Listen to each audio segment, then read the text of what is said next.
Friends, எல்லோரும் நல்லா இருக்கீங்களா? எல்லோரும் நல்லா இருக்கீங்கன்னு நினைக்கிறேன். நானும் நல்லா இருக்கேன். ஹாப்பியாக இருங்க. இன்னைக்கு காலையில் நம்ம வீட்டில் பிரேக்ஃபாஸ்ட்டு பூரியும் பாயாசம் தான். என் பையனுக்கு இன்றைக்கி பர்த்டே, பிறந்த நாள் வாழ்த்துக்கள் சொல்லுங்கள் எல்லோரும். அதனால் பாயாசம் பூரி செய்ய போகிறேன். நான் எல்லா பர்த்டேக்கு என் பிள்ளைங்களுக்கு நான் பாயாசம் பூரி தான் செய்வேன் காலையில் டிஃபனு. அதுக்கு தேவையான பொருட்கள் என்னென்னு பார்க்கலாம் வாங்க.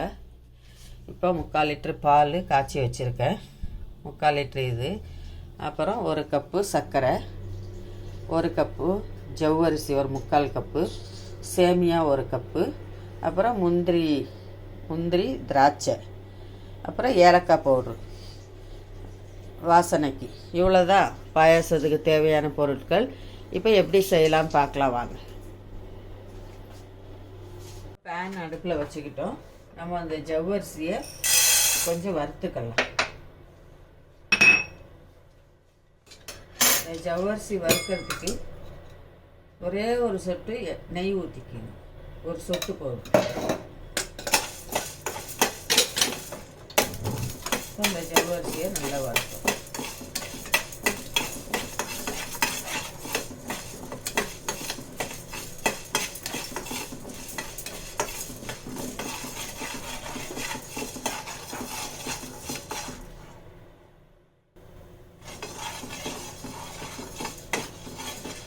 கரிஞ்சிடக்கூடாது. ஜவ்வரிசி நல்லா வறுக்கும் போது கொஞ்சம் பெருசாக, சைஸ் பெருசாக வரும்.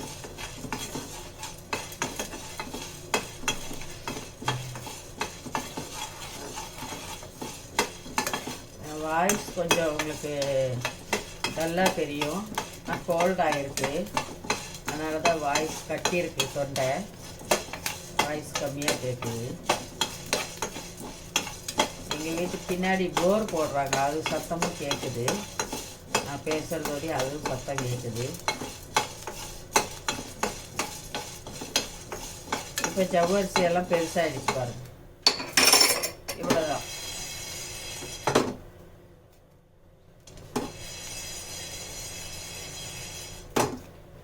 இப்போ நம்ம இதை வேகிறதுக்கு தண்ணி ஊற்றிக்கலாம்.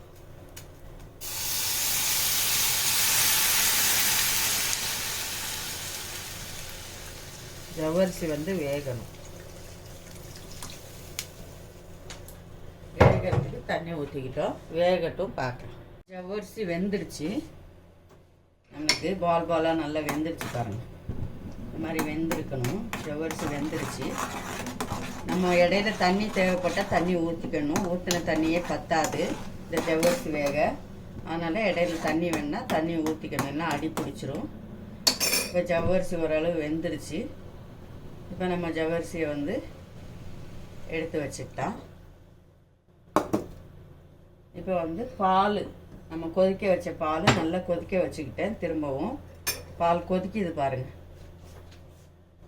பால் கொதிக்குது. இப்போ இந்த சேமியா வறுத்தது, ரோஸ்டட் சேமியா, அதனால் நான் வறுக்கலை. உங்களுக்கு சேமியா வறுக்காமல் கிடச்சிச்சின்னா சேமியானையும் வறுத்துக்கணும் நீங்கள். எனக்கு இது ரோஸ்டட் சேமியாங்கிறதுனால நான் அப்படியே போடுறேன். இந்த பாலில் சேமியானை போடணும். சேமியானை போட்டு கிளறணும் நல்லா.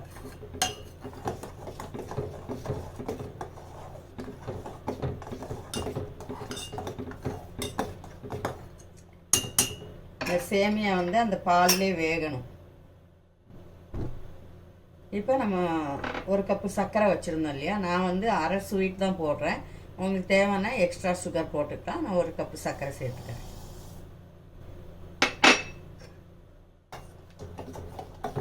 இந்த சேமியா நல்லா வேகணும், அந்த பால்லே வேகணும். நம்ம அதோடி இந்த இதையும் சேர்த்துக்கலாம். நம்ம ஜவ்வரிசி வேக வச்சுருந்தாலே இதையும் சேர்த்துக்கலாம்.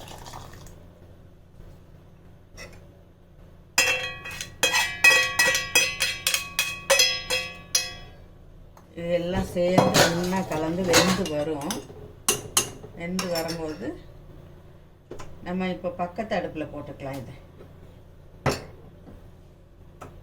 அது வேகட்டும். இப்போ நம்ம தாளிப்பு கொடுக்கலாம். அந்த பாயசத்துக்கு தாளிப்பு. இப்போ 2 ஸ்பூன் நெய், 2 ஸ்பூன் அளவு நெய் போட்டுட்டேன்.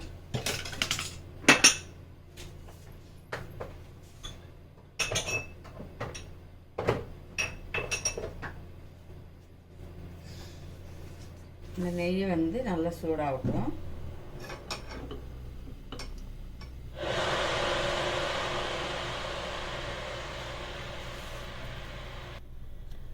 நெய் நல்லா சூடாயிடுச்சு. நம்ம முந்திரியை சேர்த்துக்கலாம். முந்திரியை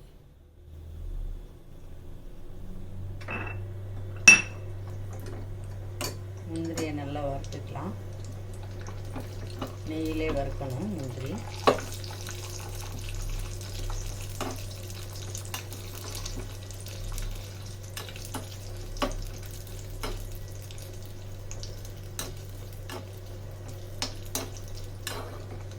முந்திரி கொஞ்சம் கலர் சேஞ்ச் ஆகணும். முந்திரி அப்போ தான் வறுப்பட்டுதுன்னு கொஞ்சம் கலர் சேஞ்ச் ஆகணும்.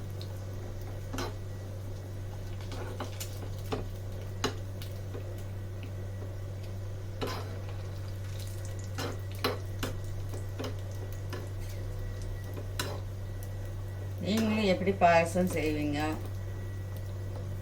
சொல்லுங்கள். இதே மாதிரி செய்வீங்களா, வேறு மாதிரி செய்வீங்களா? இதில் ஏதாவது நான் மிஸ்டேக் பண்ணியிருந்தேன் எனக்கு சொல்லுங்கள், நானும் அதை மாற்றிக்கிறேன். இப்போ வந்து நம்ம திராட்சை சேர்த்துக்கலாம். முந்திரி கலர் சேஞ்ச் ஆகிடுச்சு. இப்போ திராட்சை சேர்த்துக்கலாம்.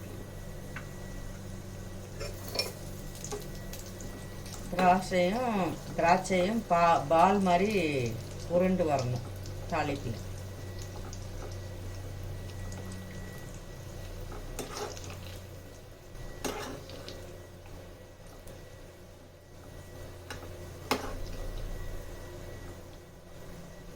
திராட்சையும் உருண்டு வந்துருச்சு. இப்போ எல்லாமே வதங்கிடுச்சு. இப்போ முடிஞ்சிச்சு. இதை எடுத்துடலாம். இப்போ நம்ம பாயாசம் வந்து கொதிக்குது. அந்த சேமியானும் அந்த இதுவும் ஒன்றா சேர்ந்து வேகணும் நல்லா.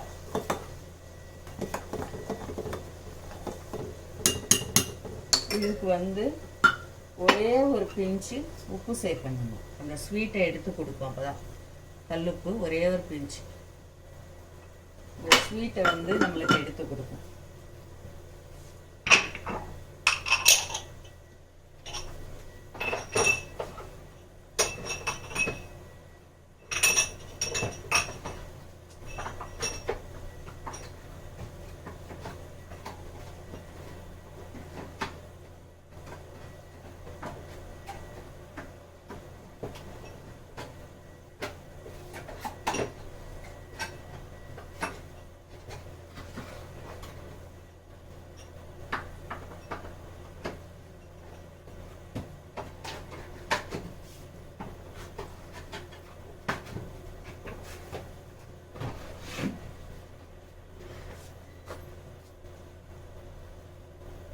இப்போ பாயாசத்தில் சேமியா ஜவ்வரிசி எல்லாம் நல்லா வெந்துருச்சு. இப்போ வந்து நம்ம அந்த முந்திரி திராட்சை வறுத்து வச்சோம்ல இதை சேர்த்துக்கலாம்.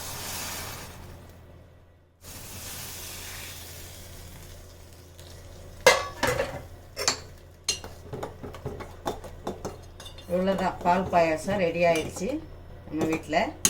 இப்போ நம்ம இந்த ஏலக்காய் தூளை சேர்த்துக்கலாம். நம்ம கொஞ்சோண்டு ஏலக்காய் தூள் வச்சுருந்தோம் இந்த மணத்துக்கு, அதை சேர்த்துக்கலாம். இப்போ பாயாசம் ரெடி ஆயிடுச்சு. இவ்வளோதான். இந்த ஸ்டேஜில் நம்ம ஸ்டவ்வை ஆஃப் பண்ண வேண்டியதான். பாயாசம் ரெடி. நீங்களும் செஞ்சு